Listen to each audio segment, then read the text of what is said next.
What's up, everyone? Welcome to the third episode of the Bloom podcast. Today we are greeted by special guest and special friend, Beau Brooks. This guy has been with since the very beginning. When I first met this guy, he was wrenching on cars, and now he's on reality TV sets, shooting some of the biggest artists in the world, and he is doing it. He is doing the whole thing. Living the dream. Beau, happy to have you on today. Anything you want to say to the people before we start? It's follow Bloom Creative. This guy knows what he's doing. Chase is a magician and taught me a lot of things. Sweet, dude. Well, yeah, like I said, super happy to have you on. You know, today we want to hear a little bit about your story, but I also think that like your story will lead us into a lot of unique perspectives, because I know, you came from the mechanic world, shot a ton of concerts, met some really good people. And I think like just from knowing you over the years, I feel like your MO is just like, you're just a super nice, genuine guy. And I feel like that has really helped you establish yourself and get started in this whole world to being now a full-time creative, correct? For sure. Let's go. Yeah, so it means kind of tailing off the whole mechanic side. I started off, went to tech school, did the whole automotive route, went to school for 2 years, was working every day throughout college, and then stuck around for another year. And just, I slowly realized that life wasn't really for me. Noticed my coworkers and whatnot were just like not really happy with their life, and, just rinsing and repeating the same thing every single day. Just, wake up, go to work, come home tired, take a shower, watch a show, go to bed. Do that 6 days a week.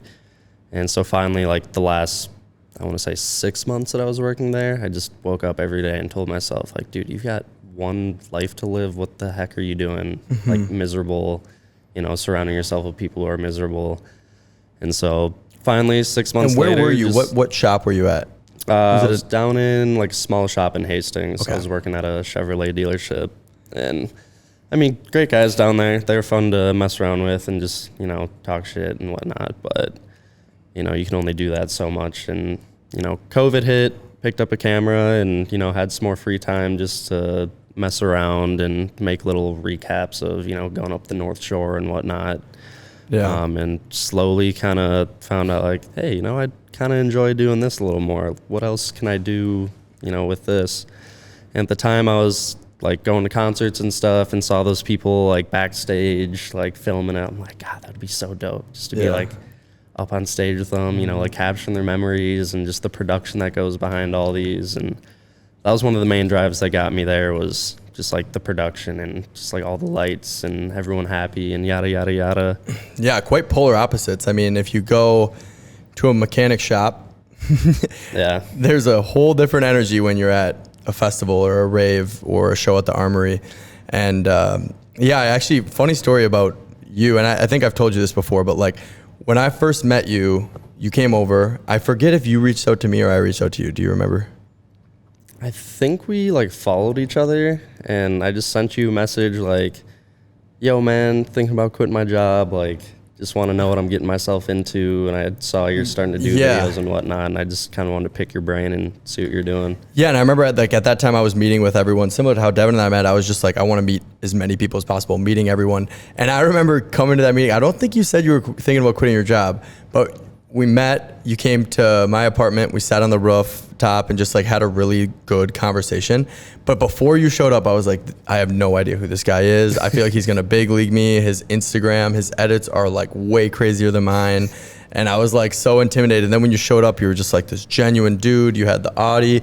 We ran out and we like did a photo shoot and stuff. And it was like, dude, I was just like, and then I just had knew right then and there that like I had met someone that I'm probably gonna keep in touch with. Do some work with, yeah. Yeah. And do a lot of work with. Yeah, definitely owe it to you, at the start when I finally did quit my job. I had no clients lined up, like nothing prepared. It was all just kind of, just going to make it work. Going to try and meet some people and just try and start doing some video and photo stuff, yada, yada, yada. And sure shit, I met you and you got me on with some corporate stuff. And I got to give a shout out to my other buddy, Spencer. He kind of Spencer deserves a bigger shout out. Yeah. Have you met Spencer? I don't think I've met him yet.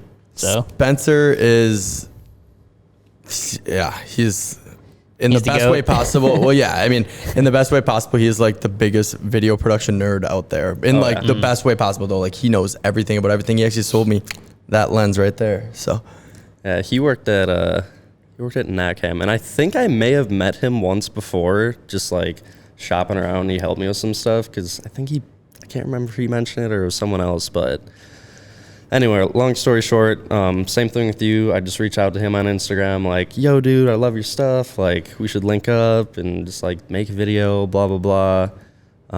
Ended up linking up with him, and like immediately we just kind of clicked. Like we're both just scatterbrained, want to do everything all at once, and just ideas flowing and want to bring them to life and whatnot. And he was really deep in the concert scene. He'd been doing that for I think like 5 or 6 years at the time, and he brought me to my first show, like shooting. He was shooting directly for, I can't remember who, I think it was some like Skyway Loft show, and he brought me with him just to see what it's like, because I think I had another show scheduled the week following, and I had never shot like a live show before. So I'm like, I don't know what I'm doing. Like, can you show me what to do? Like, I've only got 2 lenses, blah, blah, blah. And that night was super fun. I kind of found out like, yeah, I can see myself doing this. yeah, no, that was. How did you get started in like the concert scene? what's like? Did you do your research about what camera, what lens to get? Like, what was your research like before like even getting into it and like wanting to do it? Shout out YouTube University. Yeah, I mean, honestly, just YouTube, Reddit, going on forums, you know, just I made a couple posts like, yo, shoot my first show. Like, what kind of lens should I get? Blah, blah, blah. Like maybe 2 people replied. They're like, get a 35 and like another wide angle. So I went on Amazon, ordered those. And like I was really pinching pennies at the time because I did not, you know, I wasn't fully employed anymore at the dealership and whatnot. So I'm like, all right, gonna get these. Got my Mac Mini, had everything that I need to edit, all the lenses and the body and whatnot.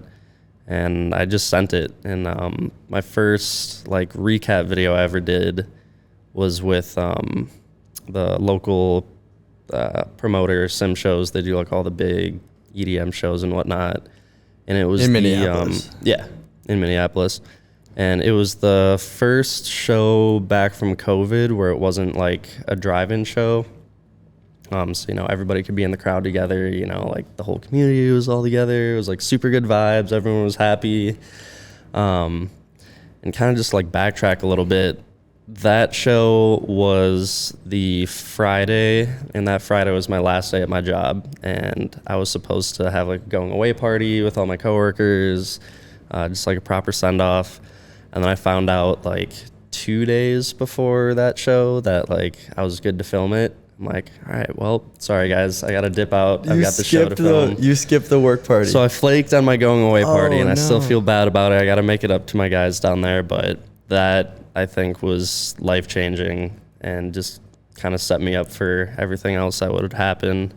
And that was for, shout out Big Gigantic. They're like the first big artist that I'd ever shot for. Me and my buddy Isaiah, we filmed the recap. I was super nervous for it. You know, just had like 2 lenses and like a Ronin. I feel like one of those little Ronin kids just running around, but it was good. I think we got paid like $50 each to do it. And I was Dude, like that's super huge. hyped. Like my first Let's go. first big paycheck, you know.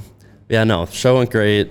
We didn't have like any stage access or any pit access. We were just like in the crowd and doing all that stuff, and overshot. Well, now what I would consider overshooting like 4x. I think we had like 500 clips by the end of the night. Oh my gosh. So after that, like the next, I want to say week and a half, you know, 8 monsters crushed. Got the video out. It was like 4 minutes long. I had no clue how long recaps should be.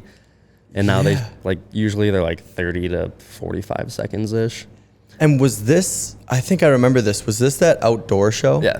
Okay. So that I do was remember this. River's Edge over It's like in Wisconsin. Yeah, Wisconsin. Okay, It's yeah. like a big pavilion thing. And I shoot went remember you super sent me great, that and edit, dude. Yeah. It was super good. And you were like, That's crazy. That was like 2 years ago now. Yeah, God, what is it, May? 2023. Yeah, I think it's almost exactly 2 years that I quit my job coming up here pretty soon. Wow. But yeah, that all went good. I sent off the recap to JT, who's the promoter at some shows, and he's like, all right, can I send it to their manager, just get it approved, blah, blah, blah. They sent it to their manager, and then I saw Big Gigantic posted the video on their Instagram, like, yo, like, they actually liked it. That's crazy. Yeah. So I, like, scoured the internet for their manager's email. I went to their SoundCloud, went to their Instagram, went to their Facebook, and then finally on their Twitter, they had, like, a manager email. So I just sent out an email like, yo, man, glad you guys liked the video. Like, this is my full-time job now. If you guys ever want to work together again, just, like, hit me up. And he hit me back. He's like, were you based out of Minneapolis? But, you know, I can travel. Like, I'm down to do it. He's like, all right, I'll keep you in mind. And, like, a month or two goes by. Hadn't heard anything. I'm like, whatever. Like, I had my shining moment, got to work with them. But then a month and a half goes by, and they email me back. And they're like, hey, man, we've got a show coming up in September at Red Rocks. We're wondering if you want to do the recap. No way. And for people who don't know about Red Rocks, it's like the most amazing venue, I think, in the United States. It's out in Colorado. It's like this amphitheater that they built into like this mountain and blah, blah, blah, like 10,000 cap for the audience and whatnot. And I just like freaked out. I was like, oh my God, like this is actually working. Like I had no clue that I could go from shooting just like a local show to being paid to travel and like do a recap. And it was like the biggest budget I had had at the time. And it was super crazy just to see like how fast like you can scale if you really put like time and effort into it. Yeah. I also think, you know, just like backing up, like walk me through how it felt. Cause obviously you quit the job, right? You skipped the going away party. You do the shoot, but it's so crazy because I feel like I went through a similar thing when I went full time. Is like kind of the only thing that matters is like the video stuff. Like the rubber meets the road. You are making $0 if you don't do any shoots, and like whenever you get a chance to pick up a camera and get paid, you do it. Yeah. No, I think that's how a lot of like creatives start. You know, you're not going to start off getting those $5,000 to $10,000 gigs. Like you need to grind out those. You know, I feel like we did it similarly within our first year when we first started, just those like 300, 400, just like quick, you know, whatever you can do. It's kind of like the portfolio building phase because I had had nothing before that first show other than maybe like a drone video that I filmed from like 2017. Yeah. And that was just like super chopped up and like, I don't know. I feel like we're all kind of picky about our work and it wasn't something that I wanted to show people. So I'm like, all right. To be honest with you, I don't have anything quite yet, but if you can trust me, like I'd love to do a video for you. And it's just grinding out all those like small. I feel like everyone like wants a video for free, and then if you can also like build up your skill and build up your portfolio, like it's kind of a where everyone kind of starts somewhere, you know. Yeah. So. Mm-hmm. And it's also like crazy because you got pretty. I mean, continue through the story, but you got pretty intertwined with sim shows. Right? And still to this day? Yeah. So that was kind of our, I'm going to back up again. I had met this guy, Landon. He's one of my really good friends now. He was the like head photographer for sim shows. And I had met him at a show prior to that Big Gigantic show. And like I was telling him like, yo, like I'm quitting my job. I want to get into this. Like, do you have any advice? Blah, blah, blah. And he was like, yeah, just get ready not to get paid for like a year and a half. Wow. Like, hearing that, I was like, your job. Oh God, like maybe I shouldn't have quit my job quite yet because I did not have the funds to back up a year of not getting paid. But told him like got his contact, talked to him the next day, and he put in a word with JT, and you know JT gave me a shot. Everything worked out. That Big Gigantic show was kind of like a trial run, and after that he was like blown away. He said like it brought tears to his eyes when he first watched it because it was the first show back from COVID, and I put like these news articles at the beginning of the video like, oh, COVID shut down, and then just like kind of slowly transitioned into everyone's back. Like this is what we all missed out on, the community, just the love and everything that's within that.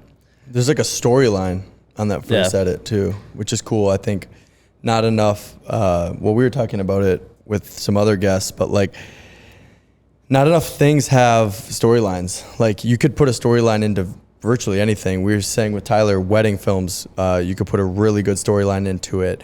Even like EDM shows, like it doesn't have to be so recappy. Yeah. I think a lot of people get stuck in that recappy kind of vibe, and all their edits look recappy. But if you can tell a story, cherry on top. Well, that's definitely like, you know, some recaps, they look dope where you just got like all the glitchy, twitchy, like fireballs, lasers, blah, blah, blah. But yeah, I kind of like what you're saying. If you can like tell a story with it, and, you know, like if there's like a current event that's going on that you can tie in with it, that's what I do with like the whole COVID is, you know, slowly fading away. I think that's what really sets apart like really interesting videos from just like, oh, this is another recap. Like, oh, this is what I missed out on. Because that's what recaps are. It's FOMO. Is just building that, and that's why promoters and everybody like pay people to make it, because they want to drive more people to their next shows. Yeah. But I think the most successful ones are like, yeah, have FOMO, but also tell a story with it instead of just doing a bunch of random effects that you got off Envato elements or something. And that might not always be possible too, because I'm sure that some artists and some, you know, times you get hired by a promoter or whatever, and they want something specific. Yeah. And that's where it gets tough, because, you know, how much creative freedom are you given on these? You know, I was actually kind of surprised. A lot of artists are just like, you do you. Like, Really? we chose you for a reason. We looked at your page, saw your content, feel like it fit our vibe and whatnot. And they're just like, yeah, just do whatever you do. I've only had like 1 or 2 instances where they just give me like a list of songs that they want like specifically recorded for socials and whatnot. And, you know, sometimes that can be kind of difficult because a lot of the artists that I have shot for, I've only listened to like maybe 2 or 3 of their songs. Yeah. So like, yeah, I'm going to play this song and just be sure you're up here. And then this song will be before it. So when you hear that, just get up there. And so like before the show, I'm just like searching the song, listening to it like 3 or 4 times just so I know like when to go up. Because they'll say it'll be like, oh yeah, it'll be about like halfway through or like quarter way through. And then they end up playing it like 4th song. Yeah. I'm like, dude, like these venues are big. You got to give me a little bit of a heads up. Yeah. That's crazy. I think I've only had 1 or 2 clients that gave me creative freedom ever. Really? So you have the flip. Yeah. Yeah, that's crazy. But sometimes I think creative freedom it depends on the project, but sometimes if a client gives me too much creative freedom, I don't know what they want, and I'm kind of flat-footed too. Sometimes with like the corporate work and stuff, like if you're given no direction and you're giving full creative freedom, you almost struggle because you're just like, I don't know where to start. I guess I can base it off of this, but like it's also hard to like charge for something like that. So I think there's a push and a pull to having a little bit of creative freedom, but also given a little bit direction to know where to start. 100%. I think it's different, a little bit different, because he's been doing a lot of like concerts. He's probably have a little bit more creativity like involved, or like freedom involved, whereas like some of the clients that we have are maybe more strategic in a way, so we have to have like certain things like align. Yeah, I guess like you said, the FOMO, like the whole goal of the video is FOMO. So you have direction in that sense, Yeah. of just like make this look like the best thing ever, versus like Devin just said, like the strategic side of things, like there's a purpose behind this ad and they want to sell this product, or they want I'm to not saying push you this. can't be strategic about No, yeah, I for completely sure. agree with what you guys are saying. There's not really like a set shot list that you can come up with. Like for instance, there was a bigger show. It was like the VCon after party at the Armory with Steve Aoki and a couple other artists, and like I tried actually like sitting down and like shot listing it and like thinking of shots that I can do just to like tell a story and blah blah blah. And you know, we got like the drone intro and you know, just like the parallax walking around getting like the crowd. But after that I was like, you can never plan for a show. Like I don't go into a show with like a sheet of like, okay, this is when this is gonna happen, this is when this is gonna happen, this is when that's gonna happen. The only time that's ever happened was for that Red Rock show. But other than that, you just walk in and you just gotta get different angles and hope you capture some fireballs or something. Yeah. How often do you feel like you have to follow like your intuition, like being spontaneous on like when you see something, you're like, oh, I need to have my camera ready to roll and just to capture something that's, you know, captivating. You know, how often are you like leaning in towards that creative like intuition when you have to like run and gun a lot of stuff? I mean, really, I just kind of stand back, and if I see people are just like in the moment, I'll just get my camera out and try and capture. It's really about just like, don't capture people who are just standing there and looking boring. Like, you want to capture emotion, you want to capture energy. You know, wait for the drops. Obviously, that's going to be the best time to get like people moving, and I think it's really just about looking around, just seeing like, oh, okay, they're going crazy. Let's just go capture them real quick, or something like that. Yeah, and I think you've shot so many at this point that there has to be some sort of like in your brain, you know, like if I stand in this area at the Armory, I can get this shot. And then I'm going to run over and stand in this area and get this shot. And then I'm going to go up on stage and get this shot.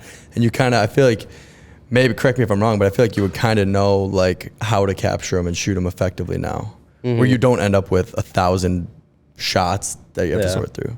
And to be completely honest, like the first year and a half of doing the stuff, I was just as lost as everybody. Like, I didn't really know 100% what I was doing. I just showed up and just shot every single corner that I could, just so I had enough footage to work with. And, you know, I didn't really like separate any of the footage by like different scenes, or, you know, have folders for like crowd, folder for DJ, folder for like production, whatnot.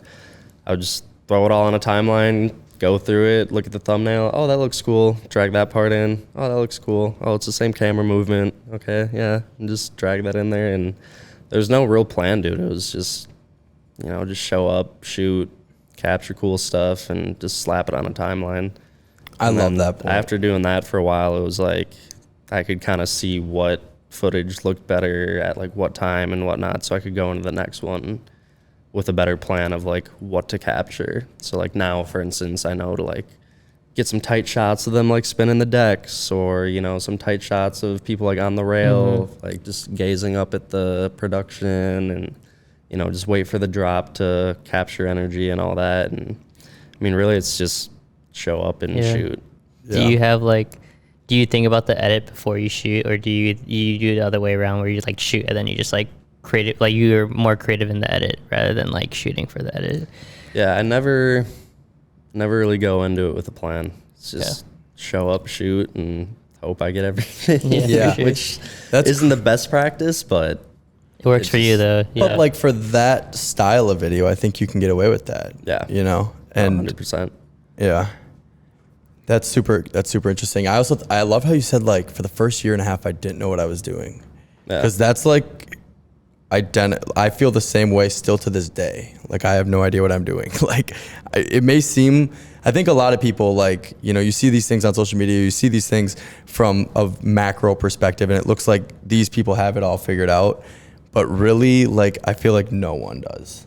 No one has it all figured out. Like, there's always going to be surprises on set. There's always, you know, you're running a business, you're freelancing, you're doing whatever, but like, you kind of just have to go with the flow and just try to spread good energy and do the right thing. And I feel like that's what kind of separates people from like who are actually doing it and getting after it to those who are just too scared to even attempt it. Because at first I was like, I don't know what the heck I'm doing. Like, I don't even know if I should even show up and do this. Like, I have no plan. I don't want to disappoint them. I'll just tell them like I'm sick or something, can't make it. And finally I was just like, you know, no, we're just gonna go up, we're just gonna send it. And sometimes that's just what you got to do. Once you're on set, that sparks more ideas and you get more confident. And I mean, sometimes it's the other way. Like, how many times have you wrapped up a shoot and you're like, oh God, like, I need another like 6 hours worth of shooting to be able to make this work. And then you get back home on your desk and you're like, oh, I actually like murdered this. Like, this is dope. Yeah. I think a lot of times it's easy to leave with doubt in your head. But then like you say, once you get to the edit, you get it dialed in, you can work with a few different things, you can reimagine things, you can shorten it up. So much you can do in post-production. But also at the same time, try not to rely on post too much, because if you do rely on post too much, you end up with struggles later on and burning a lot of time. I think the transition from being like someone that's like getting into it to like actually being like confident and believing in yourself that you can like execute on your creativity is like the greatest like shift, I feel like, is like when you know, like, all right, you've been doing it for a little bit, and then now it's like you actually get to execute on your like ideas, and you know how to execute on them and stuff. Yeah. So. You feel it.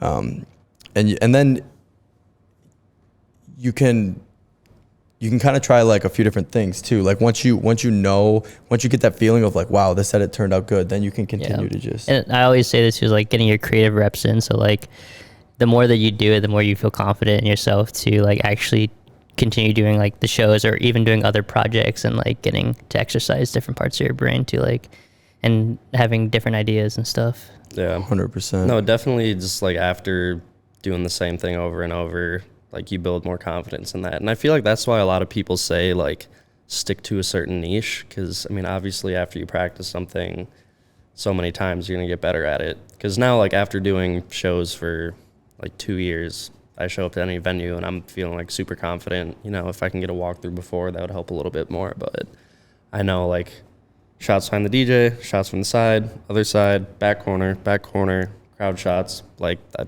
got a mental list that I know that I need to get. But when it comes to like other things, whether it's like corporate stuff or like branding things, that's still like you've got all these different areas. Because, you know, you're not going to shoot a construction video like you're going to shoot a recruiting video for like a realty company that we did. Like everything's so different. But once you can practice like those certain niches a bunch of times, that's when you get that confidence and like you feel like you can really just dive into it and do it. And that efficiency goes so long in terms of like just making money and like establishing and having that security. Like if you can replicate kind of the similar video again and again and again, you get faster at it, you get more efficient, you know exactly how to produce it and make it.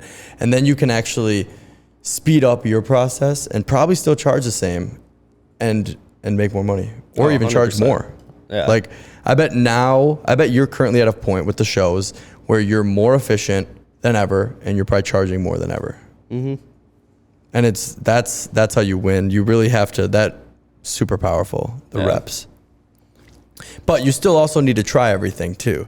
Right. Like I think it's so hard to like jump in and just like grab a niche. Mm-hmm. 'Cause if I did that, I would just be still doing only real estate. Yeah. I feel like as humans, as people, we're not one-dimensional, two-dimensional. We're just, you know, we have a lot as like humans like that we're interested in. There's a lot of things that not just in the creative, but like, you know, other things that are interested that spark creativity. So I kind of believe like not doing one thing either. I feel like doing like lots of things that kind of satisfy your creative like needs to 100%. like, but you could specialize in one thing. But yeah, I think like having lots of other areas that can inspire you.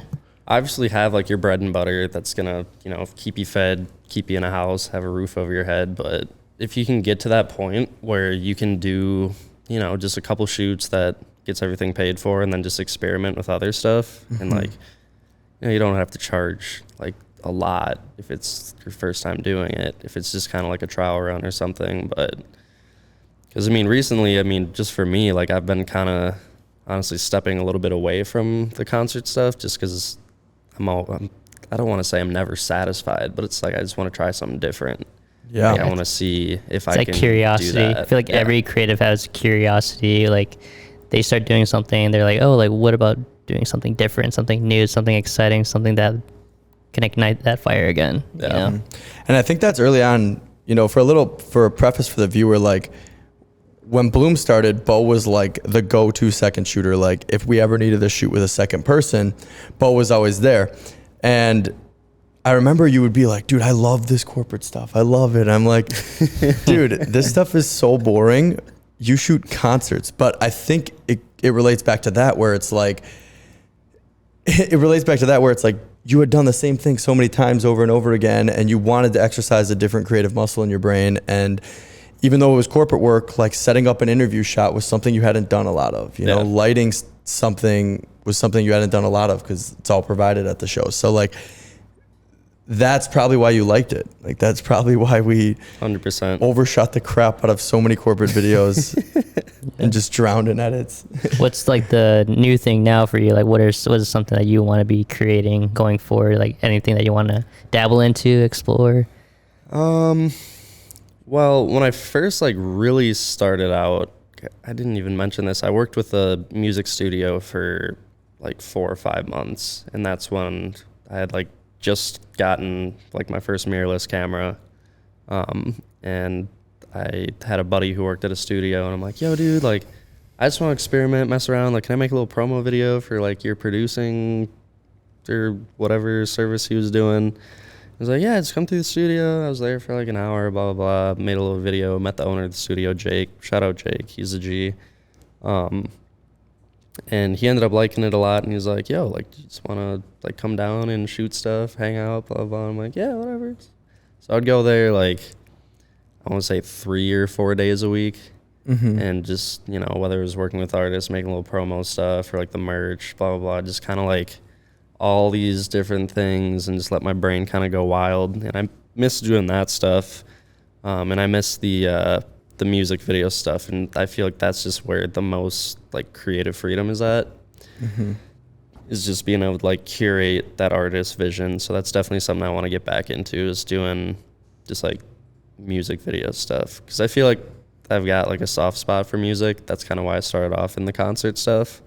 But just being able to like hear a track and then just like see a vision in your head and be able to bring that to life, I feel like that's crazy. And just the fact that humans can do that is just have a thought and then make it like physical and like actually exist. That shit's just super dope to me. Yeah, to truly curate, because like then you're just curating a visual experience around, you're creating a visual experience around a song, and you know, it's so much different than a recap and so much more intentional, which is super. And it's just the storytelling, kind of back to what you're saying, is like videos that tell a story are going to do way better than just like, oh, here's what's happening, just a bunch of montage of clips. I feel like too, when you're listening to a song like you really like it, and then you watch the music video for it, and then like it becomes like a lot better experience with that song.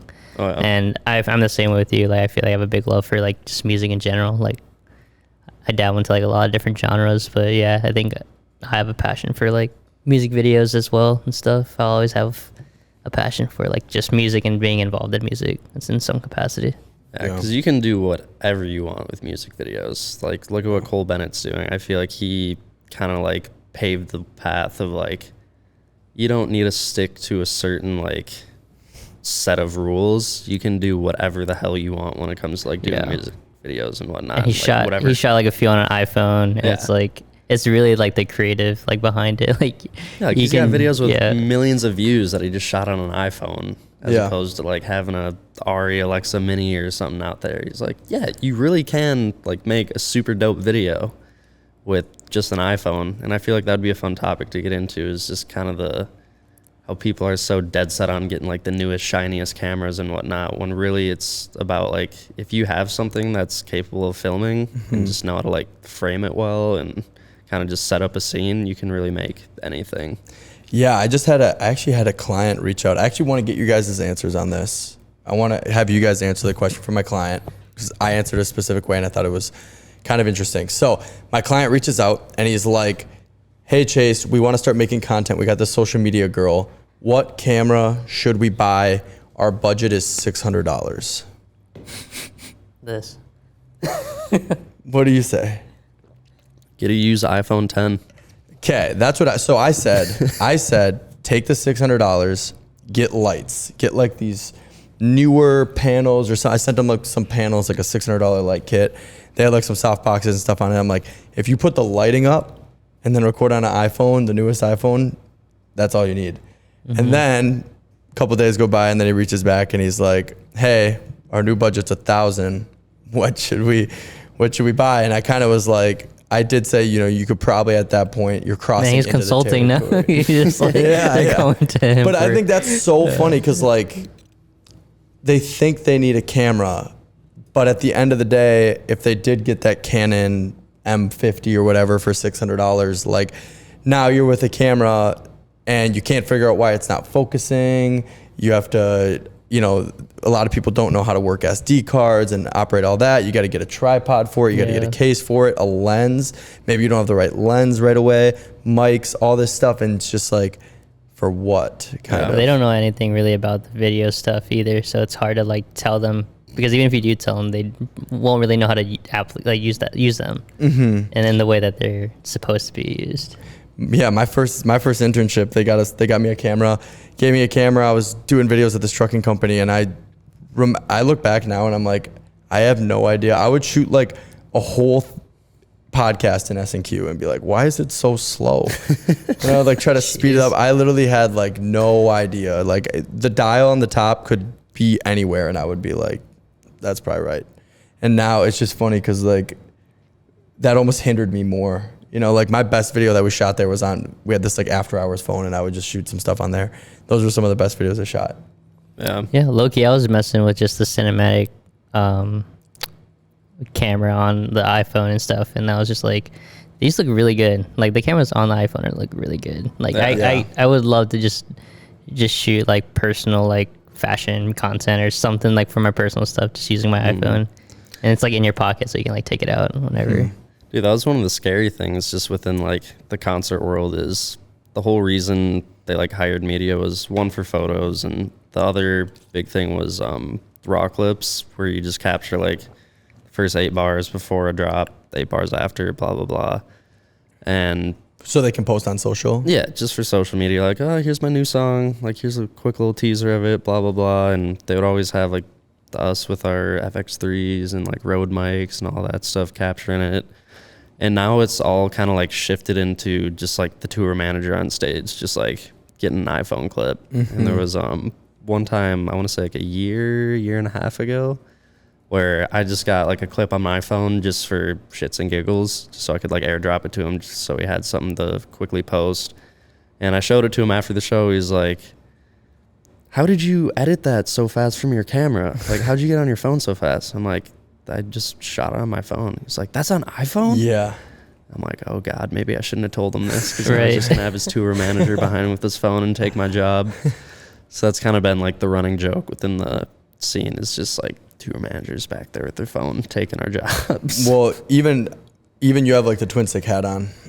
And I was talking to Alex, we were at the gym, and I was just talking to Alex a little bit, and I was like, hey, do you have people come out and do like paid media and stuff? And he's like, no, dude, I do everything with my phone. And he's a very talented person just in general. Like, I feel like with you told me, you're like, he's the only one I send raw clips to, or like raw photos to, because he knows how to edit them. So he's pretty talented from the editing perspective, but their stuff looks crazy. Yeah. And he's like, we shoot most of it on iPhone. Yeah. It's crazy. I mean, they'll have like some camera guys out, you know, just to get like the really nice photos and videos and whatnot. But all of their TikToks, all of their Instagram stuff, that's just like of them performing, not like the recaps or anything. It's just their manager back there on his phone just recording it. And that seems to be the stuff that gets like the most views. I think they've got a reel with close to like 2 million views on it now. And it was just like them at the Armory playing some like Katy Perry edit or something. Oh yeah, and it was like they like trolled the crowd or something, like they built it up. Yeah, I don't know, but it's just like, damn, here I am with my like $8,000 setup, and then homeboy with his iPhone is the one getting the most views on it. And I hate to get like caught up in views and like count and all that stuff. It's just like, maybe I should just shoot everything on iPhone now. But there's pros and cons to both. I mean, we talk about every week how we want a FX6 and all this stuff. So I think, there's pros and cons to both. I think it's just who's behind the camera, though. Like, you know, you could give a FX6 to anyone, but can they do anything with it? And depending on project, like what does it call for? Like a project could call for just an iPhone, project could call for just FX3, FX6, whatever. Yeah. Like whatever you need to execute, I think, is how you have to think about it. 100%. 100%. Well, that's awesome. So then, Beau, last summer, I believe, so you went kind of full time for a little bit, but then you pulled back and picked up like some part-time work. And then now recently, like a couple months ago again, you just went full time. And it seems like this time you have a lot clearer approach almost. I wouldn't say I've like mastered it by any means, but you know, just after talking and, you know, working with you, I mean, again, I can't credit you enough. You're one of the most, like, you inspire me a lot with Thanks, what bro. I'm doing, just with how fast you grew. You, like, go get it every freaking day. And I just, quick little applaud to you. Thank you, man. Yeah, no, I feel like it kind of had to do with just like diving headfirst into the concert stuff. It was kind of a pro and a con. Pro, I mean, it was fun. It was really challenging. I learned how to shoot in like just difficult filming environments, I feel like, because it's always dark and you Low never light. know like what lighting's going to be where. And, you know, you got to be on the fly with adapting your settings and all that, as opposed to like a set where your camera's just set on like a certain frame rate, certain audio levels, blah, blah, blah. So I feel like that helped a lot with just like the run and gun stuff, but the pay just wasn't there. Like I couldn't stay afloat doing that. Well, it's a competitive world, and I think we've talked about this a lot, is like the concert scene is great because it's so fun. But the caveat to that is it's so fun that there's a line of people out the door wanting to shoot that stuff. And obviously you have the relationships and you don't really have to worry about anyone coming in and take your job, but they know what they can charge, or what they can, you know, pay the people to get people through the door and shoot really good recaps. And I mean, they can either go with me, who's done it for, and I haven't even really been doing it all that long, but you know, they see my work and blah, blah, blah. They can either go with me, who's charging X amount, or they can go with Jimmy, who's got his new camera and, you know, will shoot for some drink tickets and just the opportunity to meet the artist. Exactly. And that's just kind of like the hard thing is like, yeah, Jimmy can take photos and like they look pretty cool and decent and whatnot, but would you rather put the extra money into it and get like consistent work, or someone who just wants to meet them and like hang out and snap It's a race. photos? It's a race to the bottom. You know, it's one of those things. It's tough. But now you have been on reality TV sets. Seems like you've been on the biggest sets I've ever seen. You're on a beach with a track camera and a big crane coming over, and some of the craziest things I've ever seen. Tell me about that. That kind of came out of nowhere. Again, shout out to my buddy Spencer. I'm just going to talk about him for a sec. He was kind of just like me. He did concerts full time. You know, I think he was, I don't know if it's like my story to tell or whatnot, but he was like living out of his van for a period of time just because that's how cheap like the show industry was. And then eventually I think it was one of his coworkers' dads or something, was a cam op for the show Survivor that they do out in Fiji. And he ended up getting the opportunity to go out there and just kind of like experience like there's a lot more to this like film industry than doing like shows and just local stuff. And so he started doing that. He's actually out there right now for his 3rd season doing that. But through that, he had met some other people. It's like within the reality TV world. And that's one thing with reality TV is you can be like the best videographer, like know all your stuff, go to school for it. But if you don't know somebody who's like already doing it or have an in, like you're just not going to be a part of it. So he was called down for the show down in Alabama with HGTV, and he was there for like, I want to say a month or two.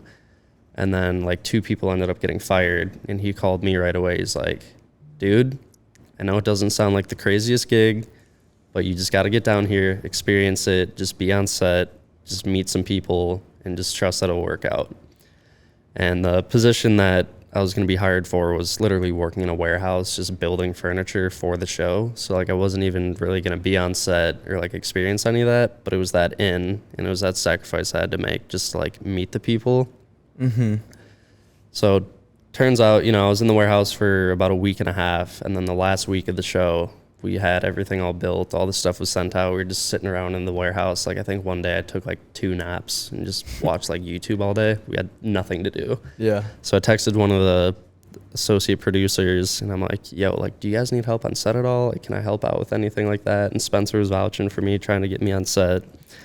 And sure as shit, the next day I'm out there as a PA, and then I helped like ACing for a little bit. And it wasn't like anything super crazy, just carrying around tripods, grabbing a light if they needed, running some batteries. But it was just that experience of like being on set with such a large group and just all these like-minded people, you know, just kind of like goofing around, having fun. And it was just super crazy just to go from, you know, shooting little shows and some big shows to hopping on a crew with like 50 people and just seeing like everything that goes into it and how everybody's role like makes the whole machine work. 50 people. Yeah. It was like 2 executive producers, like 4 or 5 associate producers, a bunch of, I don't know like their exact role, but they had like an art director, art PAs, ACs. Yeah. They had like the jib guys who are out there, people who are doing like all the paperwork and payroll and all that stuff. And it's just crazy that you can get on set and just, you know, through one connection, work your way in to building furniture, which, you know, there's probably people out there that would say, no, I'm a filmer. I'm not going to put together furniture, but just breaking those walls down and not having this ego and going in there and building that furniture and then finding yourself on set and then finding yourself in a position where like you actually are doing one of the biggest things you've ever done just because you said yes to something. Crazy. And that's the biggest thing is I've always kind of been like scared to, I don't know what the proper term would be. I was always kind of like scared to try new things. And I feel like the biggest risk I ever took was quitting my job. And like going down to the show wasn't really a risk. Like there wasn't anything I could lose, but it was just like, oh, I had the shoot lined up and I'm getting like paid this amount. And I'm going to be like losing a little bit if I skip that and go down to Alabama. But at the end of the day, it was so worth it. Just like the connections I made, the memories that I made, just the whole experience as a whole was incredible. And the executive producer said it almost every single day. Like that was the best crew he had ever had. And that's got to feel good. It felt true. Because like every day after we wrapped, we would go to the beach, have a couple brewskis, you know, go play in the water and wake up hungover at 7 a.m. the next day and just get the train rolling again. But it was, yeah, it definitely proved itself that you just got to be on set and meet people, and from there it'll kind of take off. Because I met the art director of that show, and turns out she had another HGTV gig in Denver like the week after that, and she was looking for an art PA. That's Street Outlaws? What's that? Is that the Street Outlaws thing you told me about? No, that was another one. Okay. This was another just like HGTV. It's called like Build It Forward. So it's kind of like Extreme Makeover Home Edition, but like on a smaller scale. But it was just like the fact that I met one person. She's like, yeah, I'm looking for someone. I'm like, oh shit. Like, okay, yeah, I'll do it. And it was supposed to be like a local gig. So I had to buy my own flight, had to find my own lodging, and like they didn't reimburse any of that. So I stayed with Spencer's brother, who also got on the show. Spencer got him. So it was just me and his brother Carson and Katie. Shout out Katie. She's the GOAT. And we just did the thing for a week down in Denver, and I'm like, holy shit, like stuff just seems really fun. You just got to be there. And I think the biggest thing is if you're just starting out, don't be afraid of like the paycheck if it's small, as long as you're like on set and meeting people and just contributing and showing that you're a hard worker. That will bring you places instead of your, you know, portfolio that you have online. It's like just, experience. Yeah. Right. Yeah. Just being a genuine person, helping out when you can help out, and not being an asshole. That's the biggest thing. Especially at the start. Especially at the start. I think, yeah, that's super cool, dude. And then I've never even had the opportunity to get on a show like that. You know, we had talked about like doing all these different things, and it kind of makes me feel like I'm missing out, because like I would love to see what a TV set looks like.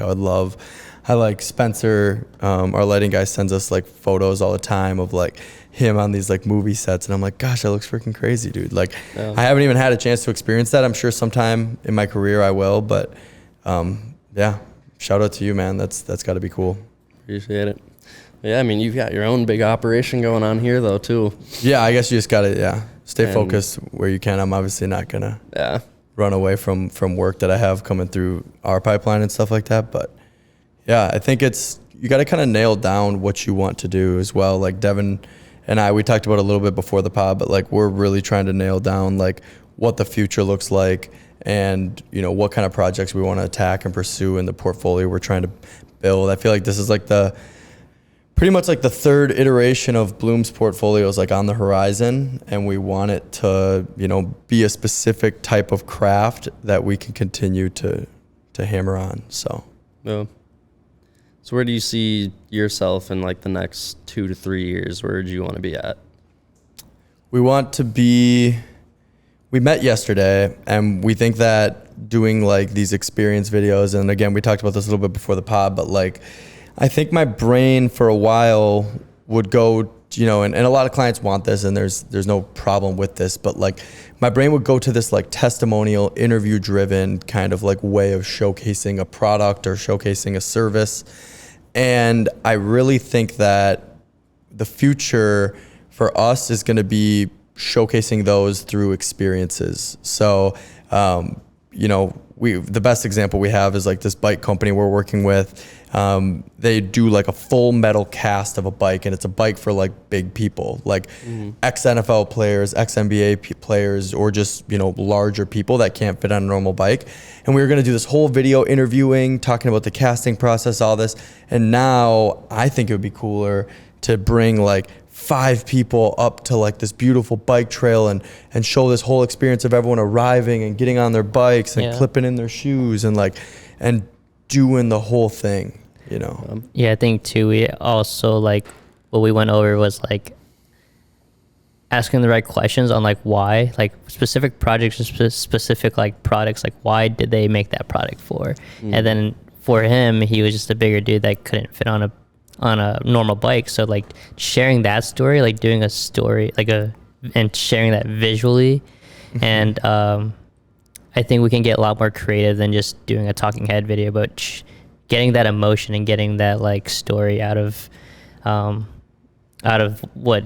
he came to that idea would be like a really cool thing to like share. And I think going forward we have to start asking those questions more to figure out what type of direction we want to go for a video, rather than just copping out and just being like, oh, we could just do a testimonial video every time.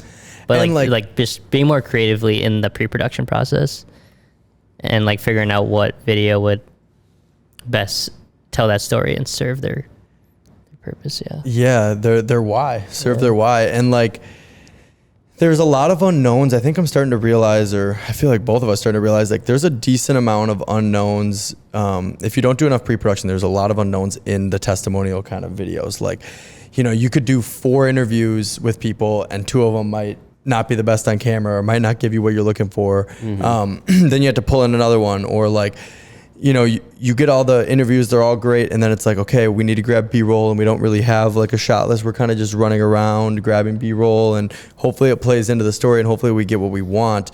Versus these experience videos, like we could pour a ton of pre-production time into it, location scout, shot list, plan everything, and basically know exactly what the video is going to look like before we even take the first shot.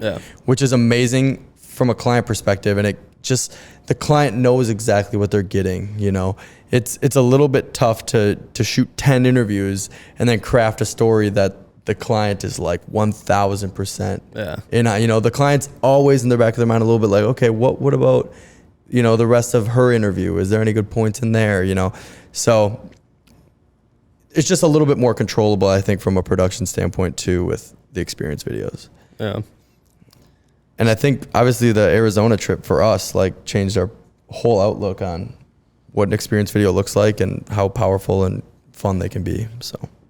So when it comes to like storyboarding and like planning out every single shot, do you stick to that 100% of the time, or how often do you like change it up when you're on set?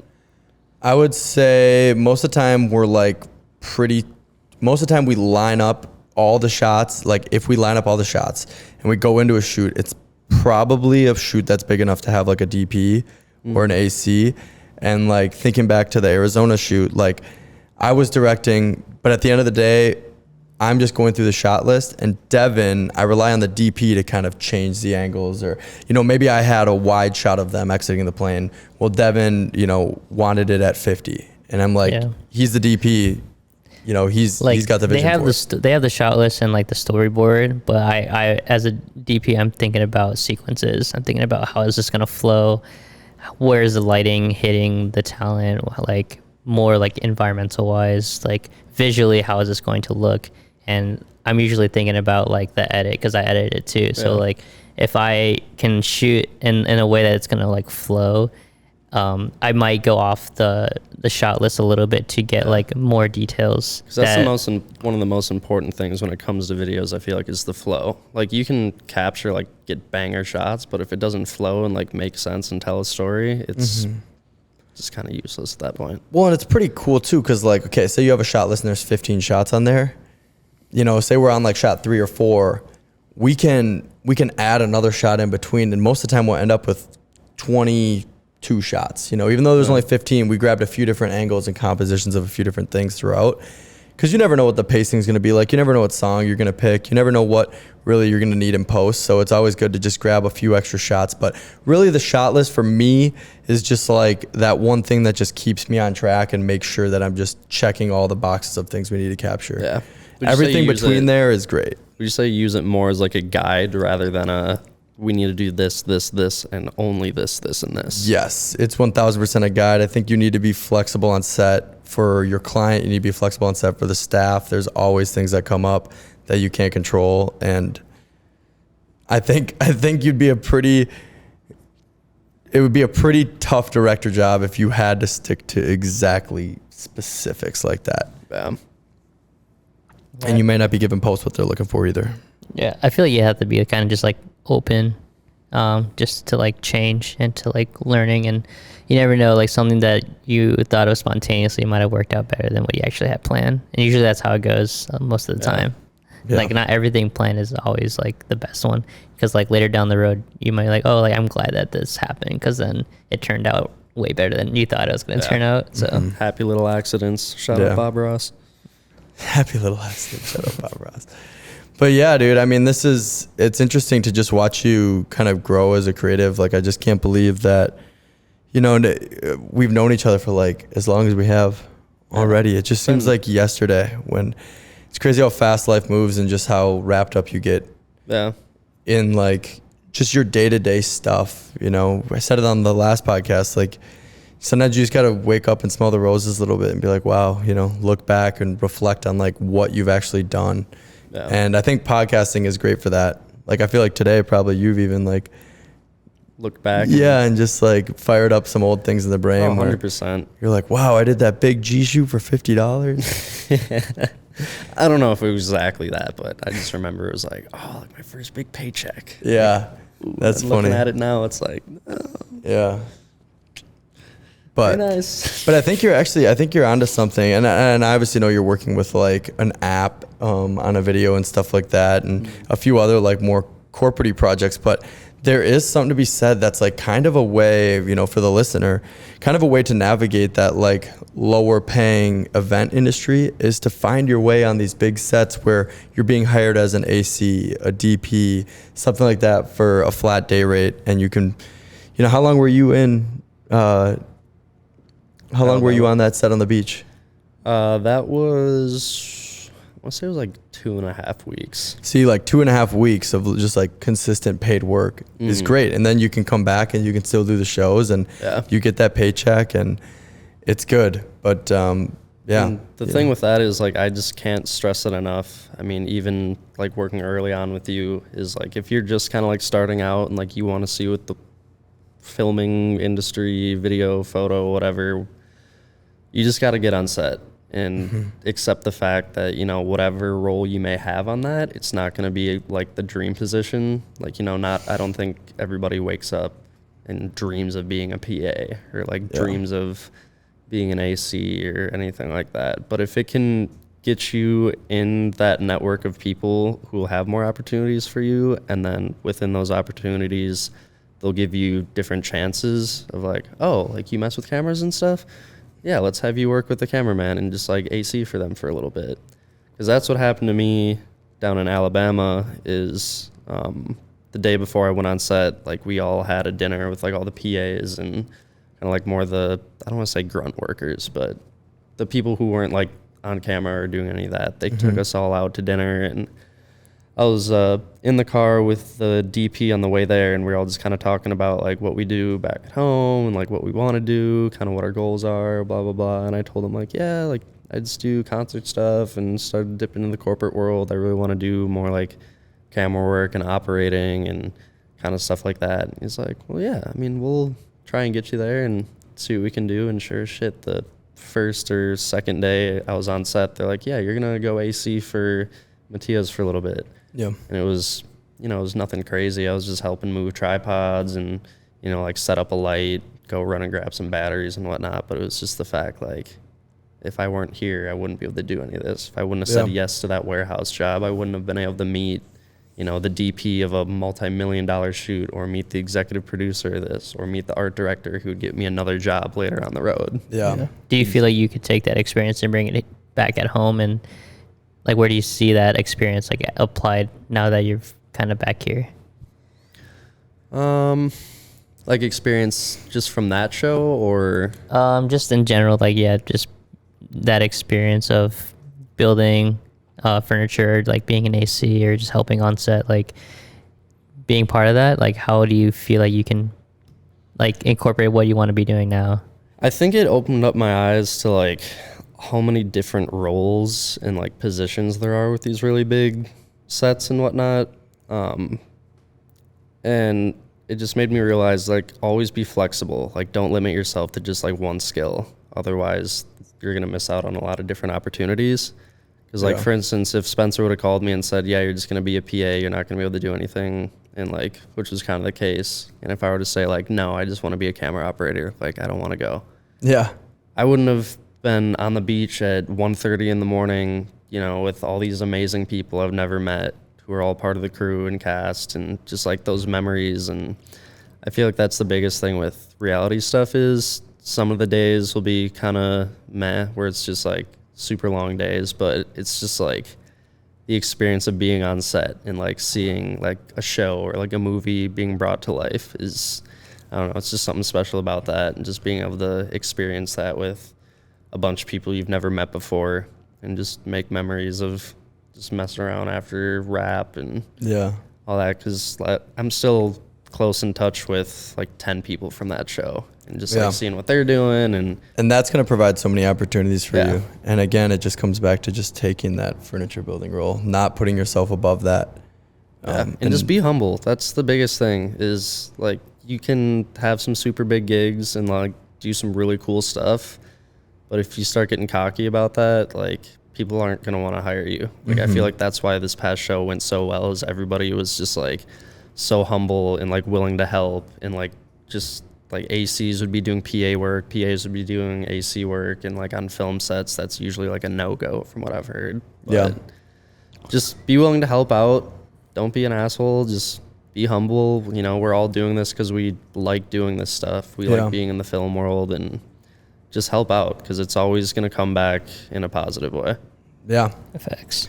100%. Well, I think that's a good place to cap it. Yeah. I think we got the entire Beau Brooks story from inception to 2 years down, dude. 2 years, I think almost exactly, like within this week. 2 years down, and you've already made it this far. You have so much more ahead. Where can the people follow you? I'm on Instagram at Beau Brooks Films, BeauBrooks Films. Follow him up. Follow us, Bloom.creative, and yeah, we'll see you on the next episode. see you on the next episode. Peace.